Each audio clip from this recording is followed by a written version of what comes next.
Ready? 1, 2, 3, start. It is the specific case of the claimant that the landlords were collecting share in the crop grown by him in the land in dispute towards rentals.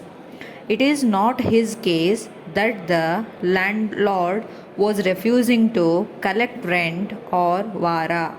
Therefore, there is no requirement of compliance of Section 9 of the Act by the claimant as contended by the appellants.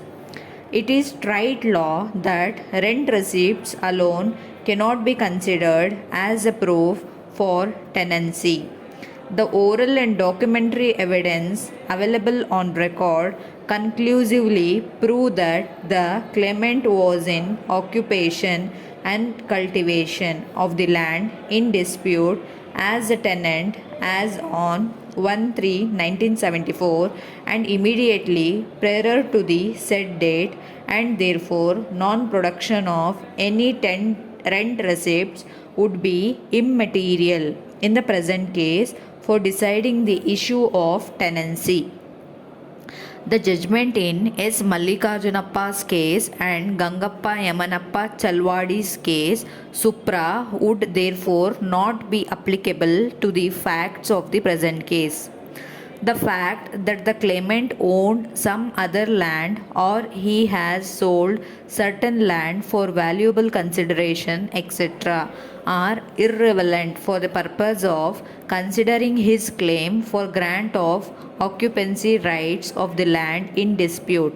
What was required to be considered by the land tribunal was whether the claimant had proved that he was in occupation and cultivation of the land, which was the subject matter of Form number 7 as on 1/3/1974 and immediately prior to the said date as a tenant of the said land, and if such tenancy was created or continued by a soldier, whether the same was created or continued in compliance of the requirements of Section 5 Clause 2 Clause A of the Act. The Land Tribunal unfortunately has placed a reliance upon irrelevant materials and has erroneously rejected Form number 7. We therefore answer point number 2 also in the negative.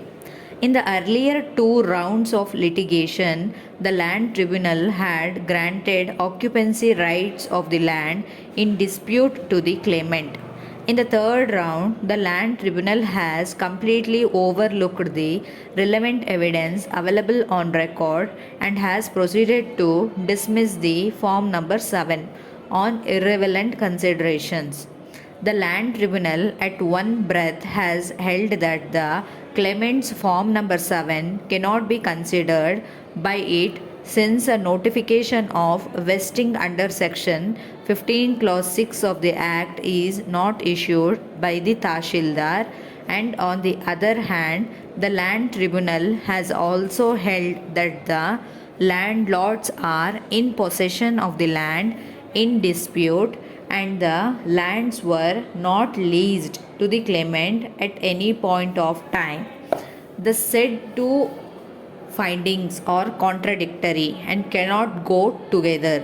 The learned single judge was therefore fully justified in quashing the impugned order passed by the Land Tribunal and granting occupancy rights of the land in dispute to the claimant in exercise of his powers under Article 226 of the Constitution of India.